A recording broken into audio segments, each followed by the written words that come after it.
ನಾನು ಇಲ್ಲಿ ಬ್ಲೂ ಕಲರ್ದು 6 ಎಳೆ ದಾರ ಮಾಡಿ ಇಟ್ಕೊಂಡಿದ್ದೀನಿ. ಸೊ ಈಗ ಈ ಡಿಸೈನ್ನ ಹೇಗೆ ಮಾಡೋದು ಅಂತ ನೋಡೋಣ ಬನ್ನಿ. ಮೊದಲಿಗೆ ನಾನು ಆಲ್ರೆಡಿ ದಾರಾನ ಲಾಕ್ ಮಾಡಿ ಇಟ್ಕೊಂಡಿದ್ದೀನಿ. ಸೊ ಮೊದಲಿಗೆ ಒಂದ್ಸಲಿ ಲಾಕ್ ಮತ್ತು ಒಂದ್ಸಲಿ ಲಾಕ್ನ ಮಾಡ್ಕೊತಾ ಇದ್ದೀನಿ. 2 ಸಲ ಲಾಕ್ನ ಮಾಡಿದ ಮೇಲೆ 1 2 3 ಚೈನ್ ಹಾಕಿಬಿಟ್ಟು ಎಲ್ಲಿಗೆ ಬರುತ್ತೆ ಅಲ್ಲಿಗೆ ನೋಡಿ ಲಾಕ್ನ ಮಾಡ್ಕೋಬೇಕು. ಮತ್ತು 1 2 3 ಚೈನ್ ಮಾಡಿಬಿಟ್ಟು ಲಾಕ್ ಎಲ್ಲಿಗೆ ಬರುತ್ತೆ ಅಲ್ಲಿಗೆ ನೋಡಿ ಲಾಕ್ನ ಮಾಡಬೇಕು. ಮತ್ತು 1 2 3 ಎಲ್ಲಿಗೆ ಬರುತ್ತೆ ಅಲ್ಲಿಗೆ ನೋಡಿ ಲಾಕ್ನ ಮಾಡ್ಕೋಬೇಕು. ಇದು ಆದಮೇಲೆ ಒಂದು ಬೀಡನ್ನ ಆ್ಯಡ್ ಮಾಡ್ಕೋಬೇಕು. ಬೀಡನ್ನ ಆ್ಯಡ್ ಮಾಡ್ಕೊಳ್ಳೋಕ್ಕೆ ಸ್ವಲ್ಪ ದಾರನ ಮೇಲೆ ತೊಗೊಂಡು ಈ ರೀತಿ ಫಸ್ಟು ಕ್ರೋಶಕ್ಕೆ ಬೀಡನ್ನ ಹಾಕ್ಕೊಳ್ಳಿ. ಅದಾದಮೇಲೆ ಬೀಡನ್ನ ಲಾಕ್ ಮಾಡ್ಕೋಬೇಕು. ಬೀಡ್ ಲಾಕ್ ಮಾಡಿಕೊಂಡು ಎಲ್ಲಿಗೆ ಬರುತ್ತಲ್ಲಿ ನೋಡಿಕೊಂಡು ಲಾಕ್ನ ಮಾಡಬೇಕು. ಸೊ ಇದು ಕಾಪರ್ ಜರಿ ಇರೋದ್ರಿಂದ ಸ್ಯಾರಿಲಿ ನಾನು ಅದಕ್ಕೆ ಕಾಪರ್ ಬೀಡನ್ನ ಹಾಕಿದ್ದೀನಿ. ಸೊ ಈ ಡಿಸೈನಿಗೆ ಆದಷ್ಟು ನೀವು ಉದ್ದನೆ ಬೀಡು ಅಥವಾ ಅಗ್ಲ ಬೀಡ್ ಇರೋದನ್ನೇ ಯೂಸ್ ಮಾಡ್ಕೊಳ್ಳಿ. ರೌಂಡ್ ಬೀಡನ್ನ ಅವಾಯ್ಡ್ ಮಾಡಿ. 1 2 3 4 5 6 ಸಲ ಚೈನ್ನ ಹಾಕಿಬಿಟ್ಟು ಈ ಲಾಕ್ ಮಾಡಿರ್ತೀರಲ್ಲ ಬೀಡ್ಗೂ ಮುಂಚೆ ಆ ಲಾಕಿಗೆ ಈ ಲಾಕ್ನ ಮಾಡ್ಕೋಬೇಕು. ಲಾಕ್ ಮಾಡಿಕೊಂಡು ಸೀದಾ ತಿರುಗಿಸ್ಕೊಳ್ಳಿ. ಅದಾದಮೇಲೆ 1 2 3 ಸಲ ಚೈನ್ ಹಾಕಿ ಇಲ್ಲಿ 6 ಎಳೆ ಚೈನ್ನ ಹಾಕಿರ್ತೀರಲ್ಲ ಅದಕ್ಕೆ 10ರಿಂದ 12 ತ್ರಿಬಲ್ ಕ್ರೋಶೆಟ್ನ ಮಾಡ್ಕೋಬೇಕು. ಸೊ ಇಲ್ಲಿಂದ 1 2 3 ಈ ರೀತಿ ತ್ರಿಬಲ್ ಕ್ರೋಶೆಟ್ನ ಮಾಡ್ತಾ ಹೋಗಬೇಕು. 1 2 3. ಸೊ ಇಲ್ಲಿ ನಾವು ಫಸ್ಟ್ನೇ ಚೈನಲ್ಲಿ ಆದಷ್ಟು ನಾವು ಆರ್ಚ್ ಇರ್ಬೋದು ಅಥವಾ ಸೆಮಿ ಆರ್ಚ್ ಇರ್ಬೋದು, ಯಾವುದೇ ಡಿಸೈನಿಗಾದರೂ ನಾನು ತ್ರಿಬಲ್ ಕ್ರೋಶನ್ನ ಮಾಡ್ಕೊತೀನಿ. ಯಾಕೆ ಅಂದರೆ ಆರ್ಚ್ ತುಂಬ ಚೆನ್ನಾಗಿ ಕಾಣುತ್ತೆ, ಆಮೇಲೆ ಡಿಸೈನು ಕಂಪ್ಲೀಟ್ ಆದಾಗ ತುಂಬ ಚೆನ್ನಾಗಿ ಕಾಣುತ್ತೆ ಅನ್ನೋಕ್ಕೋಸ್ಕರ. ಸೊ ಇಲ್ಲಿ ನಾವು 6 ಚೈನ್ ಮಾಡಿರ್ತೀವಲ್ಲ ಆ 6 ಚೈನಿಗೆ ನಾನು 11 ತ್ರಿಬಲ್ ಕ್ರೋಶೆಟ್ನ ಮಾಡ್ಕೊತೀನಿ. ಸೊ ಆದಷ್ಟು 6 ಎಳೆ ದಾರ ನೀವು ಮಾಡ್ಕೊಂಡಿರ್ತೀರಲ್ಲ 6 ಎಳೆ ದಾರನ ಒಂದೇ ಫಾರ್ಮ್ಯಾಟಲ್ಲೇ ಇಟ್ಕೊತೀರಿ. 1 ಎಳೆನೂ ಮಿಸ್ ಆಗೋಕ್ಕೆ ಬಿಡಬೇಡಿ. ಸೊ ಒಂದೊಂದು ಟೈಮ್ ಈ ರೀತಿ ಮಿಸ್ ಆದ್ರೂ ನೀವು ದಾರಾನ 6 ಎಳೆನ ಸಮವಾಗಿ ಇಟ್ಕೊಂಡು ಅಡ್ಜಸ್ಟ್ ಮಾಡ್ಕೊಳ್ಳಿ. ಈಗ ಎಷ್ಟಾಗಿದೆ ನೋಡೋಣ. 1 2 3 4 5 6 7 8 9 ಆಗಿದೆ. 9 ಅಂದರೆ 8 ತ್ರಿಬಲ್ ಕ್ರೋಶೆಟ್ ಮಾಡ್ಕೊಂಡಿದ್ದೀನಿ. ಸ್ಟಾರ್ಟಿಂಗು 3 ಚೈನ್ ಹಾಕಿರ್ತೀವಲ್ಲ ಅದು ಸೇರಿ 9 ಅಂತ ಹೇಳಿದೆ. ಈಗ 11 ಆಗಿದೆ. 12 ತ್ರಿಬಲ್ ಕ್ರೋಶೆಟ್ನ ಮಾಡಿಕೊಂಡು ಈಗ ಈ ಸೆಮಿ ಆರ್ಚ್ ಎಲ್ಲಿಗೆ ಬರುತ್ತೆ ನೋಡಿಬಿಟ್ಟು ಅಲ್ಲಿಗೆ ಲಾಕ್ ಮಾಡ್ಕೋಬೇಕು.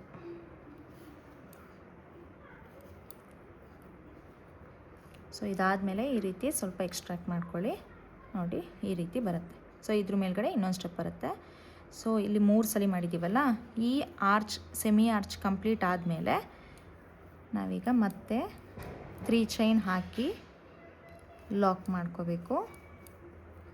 ಮತ್ತು 3 ಚೈನ್ ಲಾಕ್ ಮಾಡ್ಕೋಬೇಕು.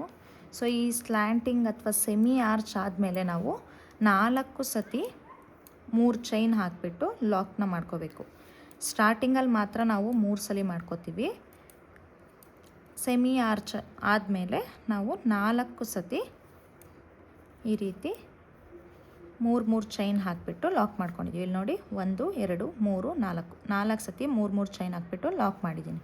ಸೊ ಇದಾದಮೇಲೆ ಮತ್ತೆ ದಾರನ ಮೇಲೆ ತೊಗೊಳ್ಳಿ. ಅದಾದಮೇಲೆ ಮತ್ತೆ ಬೀಡ್ ಹಾಕಿ ಬೀಡನ್ನ ಲಾಕ್ ಮಾಡಿಕೊಂಡು ಎಲ್ಲಿಗೆ ಬರುತ್ತೆ ಅಲ್ಲಿಗೆ ಸ್ಯಾರಿಗೆ ಲಾಕ್ನ ಮಾಡ್ಕೋಬೇಕು. ಇದಾದಮೇಲೆ ಮತ್ತೆ 6 ಚೈನು 1 2 3 4 5 6 ಚೈನ್ ಹಾಕಿಬಿಟ್ಟು ಎಲ್ಲಿಗೆ ಬರುತ್ತೆ ಅಲ್ಲಿಗೆ ನೋಡಿ.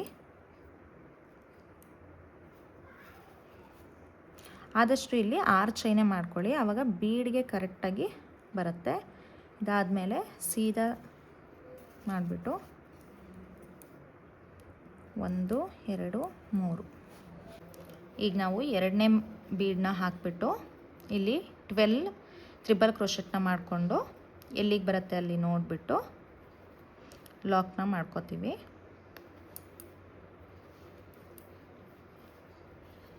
ನೋಡಿ ಈ ರೀತಿ ಬರುತ್ತೆ. ಸೊ ಇದ್ರ ಮೇಲ್ಗಡೆ ಪಿಕಾಕ್ ಫೆದರ್ ಡಿಸೈನ್ ಟೈಪ್ ಬರುತ್ತೆ. ಸೊ ಇದೇ ರೀತಿ ಸ್ಯಾರಿ ಫುಲ್ಲು ಕಂಟಿನ್ಯೂ ಮಾಡ್ಕೊಳ್ಳೋಣ. ಈಗ ಸಿಂಗಲ್ ಸ್ಟೆಪ್ಪು ಎಲ್ಲ ಆಗಿದೆ. ಈಗ ಇದ್ರ ಮೇಲ್ಗಡೆ ಪಿಕಾಕ್ ಡಿಸೈನ್ ಟೈಪು ಸೆಮಿ ಆರ್ಚಲ್ಲಿ ಮಾಡೋಣ. ಮೊದಲಿಗೆ ಇಲ್ಲಿ ನಾವು 2 ಸಲ ಲಾಕ್ ಮಾಡಿದ್ವಲ್ಲ, ಅಲ್ಲಿಗೆ ಒಂದು ಸಲ ಲಾಕ್ನ ಮಾಡ್ಕೊಳ್ಳೋಣ. ಸೀರೆಗೆ ಲಾಕ್ ಮಾಡ್ಕೊಳ್ಳಿ. ಅದಾದಮೇಲೆ ಇಲ್ಲಿ 2 ಇರತ್ತಲ್ಲ ಲಾಕು, ಆ 2 ಲಾಕ್ ನಡುವೆ ಒಂದು ಲಾಕ್ ಮಾಡ್ಕೊಳ್ಳಿ. ಅದಾದಮೇಲೆ ಮತ್ತೆ 1 2 3 ಇಲ್ಲಿ 3 ಚೈನ್ ಹಾಕಿರ್ತೀವಲ್ಲ ಅಲ್ಲಿಗೆ 3 ಚೈನ್ ಮಾಡಿಬಿಟ್ಟು ಇಲ್ಲಿ ಲಾಕ್ ಮಾಡಿರ್ತೀವಲ್ಲ ಲಾಕ್ನ ಮೇಲ್ಗಡೆನೆ ಲಾಕ್ನ ಮಾಡಬೇಕು. ಮತ್ತೆ ಇಲ್ಲಿ 3 ಚೈನ್ ಇದೆ, ಇಲ್ಲೂ 1 2 3 ಚೈನ್ ಮಾಡಿ ಲಾಕ್ನ ಮೇಲೇ ಲಾಕ್ನ ಮಾಡ್ಕೋಬೇಕು. ಮತ್ತೆ ಇಲ್ಲಿ 3 ಚೈನ್ ನಾವು 3 ಸಲ ಹಾಕಿದ್ವಲ್ಲ, ಸೊ ಇಲ್ಲೂ ಕೂಡ 3 ಚೈನು 3 ಸಲ ಹಾಕಿ ಇಲ್ಲಿ ಫಸ್ಟ್ ಲಾಕ್ ಮಾಡಿರ್ತೀವಲ್ಲ ಅಲ್ಲಿಗೆ ಲಾಕ್ನ ಮಾಡ್ಕೋಬೇಕು. ಅದಾದಮೇಲೆ ಇಲ್ಲಿ ಸೆಮಿ ಆರ್ಚಿಗೆ ಇಲ್ಲಿ ನಾವು 3 ಚೈನ್ ಹಾಕಿರ್ತೀವಲ್ಲ ಅಲ್ಲಿಗೂ 1 2 3 ಚೈನ್ ಹಾಕಿ ಈ 3 ಚೈನ್ ಹಾಕಿ ನಡುವೆ ಹಿಂಗೆ ಗ್ಯಾಪ್ ಬಂದಿರುತ್ತೆ ನೋಡಿ, ಅಲ್ಲಿಗೆ ಈ ರೀತಿ ಲಾಕ್ನ ಮಾಡ್ಕೋಬೇಕು.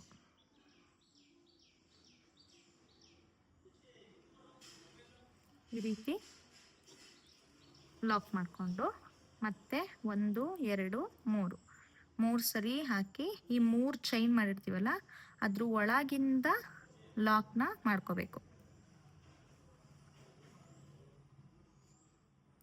ಸೊ ಈ ರೀತಿ ಬರುತ್ತೆ. ಇಲ್ಲಿ ಫಸ್ಟ್ನೇದು 3 ಚೈನ್ ಹಾಕಿಬಿಟ್ಟು ಲಾಕ್ನ ಮಾಡಿರ್ತೀವಲ್ಲ ಅದಕ್ಕೇ 3 ಚೈನ್ ಹಾಕಿ ಈ ಒಳಗಿಂದ ದಾರ ತಗೊಂಡು ಲಾಕ್ನ ಮಾಡ್ಕೋಬೇಕು. ಅದಾದಮೇಲೆ ಕ್ರೋಶದ ಮೇಲೆ ಒಂದ್ಸಲಿ ದಾರಾನ ತಗೊಂಡು ಈಗ ಪ್ರತಿಯೊಂದು ಇಲ್ಲಿ ತ್ರಿಬಲ್ ಕ್ರೋಶೆಟ್ ಮಾಡಿರ್ತೀವಲ್ಲ ಈ ತ್ರಿಬಲ್ ಕ್ರೋಶೆಟ್ಟಿಗೆ ಡಬಲ್ ಕ್ರೋಶೆಟ್ನ ಮಾಡಿ ಫೆದರ್ ಡಿಸೈನ್ನ ಮಾಡೋದು. 2 ಸಲ 1 2 ಸಲ 1 ಮತ್ತು 1 2 3 ಸಲ ಮಾಡಿ ಹೀಗೆ ಲಾಕ್ ಮಾಡೋದು. ಸೊ ಇದೇ ರೀತಿ ಕೆಳಗಡೆ ಎಷ್ಟು ಸತಿ ನಾವು ತ್ರಿಬಲ್ ಕ್ರೋಶೆಟ್ನ ಮಾಡಿರ್ತೀವೋ ಪ್ರತಿಯೊಂದು ಚೈನಿಗೂ ನಾವು ಡಬಲ್ ಕ್ರೋಶೆಟ್ನ ಮಾಡಿಬಿಟ್ಟು ಪೀಕಾಕ್ ಫೆದರ್ ಡಿಸೈನ್ನ ಮಾಡಬೇಕು.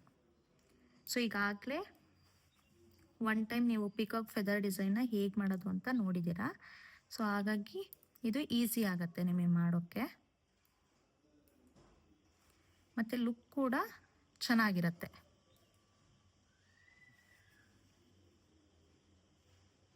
ಬಾರ್ಡರ್ ಸ್ಯಾರಿ, ರೇಷ್ಮೆ ಸ್ಯಾರಿಗೆ ಈ ರೀತಿ ಫೆದರ್ ಡಿಸೈನ್ ಇರೋದ್ರಿಂದ ತುಂಬ ಚೆನ್ನಾಗಿ ಕಾಣುತ್ತೆ. ಸೊ ಇದೇ ರೀತಿ ಫುಲ್ ಸೆಮಿ ಆರ್ಚನ್ನು ಕಂಪ್ಲೀಟ್ ಮಾಡ್ಕೋಬೇಕು. ಡಬಲ್ ಕ್ರೋಶೆಟ್ನ ಮಾಡ್ಕೊಳ್ಳಿ. ಬೇಕು ಅಂದರೆ ಟ್ರಿಪಲ್ ಕ್ರೋಶೆಟ್ ಮಾಡ್ಕೋಬೋದು, ಆದರೆ ಟ್ರಿಪಲ್ ಕ್ರೋಶೆಟ್ ಮಾಡೋದ್ರಿಂದ ತುಂಬ ಲೆಂತಿ ಅನ್ನಂಗೆ ಕಾಣುತ್ತೆ. ಹಾಗಾಗಿ ನಾನು ಫಸ್ಟಿಗೆ ಟ್ರಿಬಲ್ ಕ್ರೋಶೆಟ್ನ ಮಾಡ್ಕೊಂಡಿದ್ದೀನಿ. ಅದಾದಮೇಲೆ ಡಬಲ್ ಕ್ರೋಶೆಟ್ ಆದಮೇಲೆ 3 ಚೈನ್ನ ಹಾಕಿ ನೆಕ್ಸ್ಟು ಆ ಡಬಲ್ ಕ್ರೋಶೆಟ್ನ ಒಳಗಿಂದನೇ ಲಾಕ್ನ ಮಾಡ್ಕೋಬೇಕು.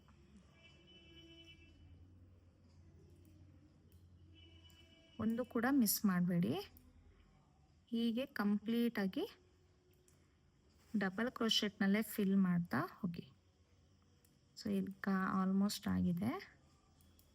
ಟ್ರಿಬಲ್ ಕ್ರೋಶೆಟ್ ಮಾಡುವಾಗೆ ಆಗಲಿ ಡಬಲ್ ಕ್ರೋಶೆಟ್ ಮಾಡುವಾಗೆ ಆಗಲಿ ಕ್ರೋಶ ಮಾಡುವಾಗ ಆದಷ್ಟು 6 ಎಳೆ ದಾರನ ನೀವು ಆದಷ್ಟು ಟೈಟಾಗೆ ಇಟ್ಕೋಬೇಕು. ಸೊ ಈಗ ಕಂಪ್ಲೀಟ್ ಆಗಿದೆ. ಇದಾದಮೇಲೆ ಇಲ್ಲಿ ನಾವು 3 ಚೈನ್ ಹಾಕಿ ಲಾಕ್ ಮಾಡಿದ್ವಲ್ಲ, ಆ ಲಾಕ್ನ ಮೇಲೇ ಲಾಕ್ ಮಾಡಬೇಕು. ಸೊ ನೋಡಿ, ಈ ಥರ ಕಾಣುತ್ತೆ. ಸೊ ಸೇಮ್ ಫಸ್ಟ್ನೇ ಆರ್ಚ್ ಹೇಗೆ ತೋರಿಸಿದ್ನೋ ಅದೇ ರೀತಿಯೇ ಫುಲ್ ಸ್ಯಾರಿ ಫುಲ್ಲು ಕಂಪ್ಲೀಟ್ ಮಾಡ್ಕೊಳ್ಳಿ. ಸೊ ಇಲ್ಲಿ 3 ಚೈನ್ ಹಾಕಿ ಏನು ಲಾಕ್ ಮಾಡಿರ್ತೀವಲ್ಲ ಅದಕ್ಕೇ ಲಾಕ್ ಮಾಡಬೇಕು. ಸೊ ನೋಡ್ಬೋದು, ನಾನು ಈಗ 3 ಹಾಕಿದ್ದೀನಿ. ಎಷ್ಟು ಚೆನ್ನಾಗಿ ಕಾಣ್ತಾ ಇದೆ ನೋಡಿ. ಸೊ ಇದೇ ರೀತಿ ಸ್ಯಾರಿ ಫುಲ್ಲು ಕಂಪ್ಲೀಟ್ ಮಾಡ್ಕೊಳ್ಳೋಣ. ಇವಾಗ ನೋಡ್ತಾ ಇರ್ಬೋದು, ನಾನೀಗ ಆಲ್ರೆಡಿ ಬಂಚ್ನ ಕಟ್ಟಿದ್ದೀನಿ. ಸೊ ಬಂಚ್ ಕಟ್ಟಿದ್ಮೇಲೆ ನೋಡಿ ಎಷ್ಟು ಬ್ಯೂಟಿಫುಲ್ಲಾಗಿ ಕಾಣ್ತಾ ಇದೆ ಅಂತ. ಸೊ ಸೆಮಿ ಆರ್ಚಲ್ಲಿ ಡಬಲ್ ಸ್ಟೆಪ್ಪಲ್ಲಿ ನಾನು ಈ ಡಿಸೈನ್ನ ಕಂಪ್ಲೀಟ್ ಮಾಡಿರೋದು. ಸೊ ಇಲ್ಲಿ ನಾವು 3 ಚೈನ್ಸ್ ಹಾಕಿದ್ವಲ್ಲ, ಮಧ್ಯದ ಚೈನಿಗೆ ಬಂಚ್ನ ಹಾಕಿದ್ದೀವಿ. ಸೊ ಫುಲ್ ನೋಡ್ಬೋದು ಎಷ್ಟು ಬ್ಯೂಟಿಫುಲ್ಲಾಗಿ ಕಾಣ್ತಾ ಇದೆ ಅಂದ್ಬಿಟ್ಟು. ಈ ವಿಡಿಯೋ ನಿಮಗೆ ಇಷ್ಟ ಆಗಿದ್ರೆ ಲೈಕ್ ಮಾಡಿ, ಶೇರ್ ಮಾಡಿ. ಹಾಗೆ ಹೊಸದಾಗಿ ವಿಡಿಯೋನ ನೋಡ್ತಾ ಇರೋರು ಪ್ಲೀಸ್ ನಮ್ಮ ಚಾನಲ್ನ ಸಬ್ಸ್ಕ್ರೈಬ್ ಮಾಡಿ. Thank you.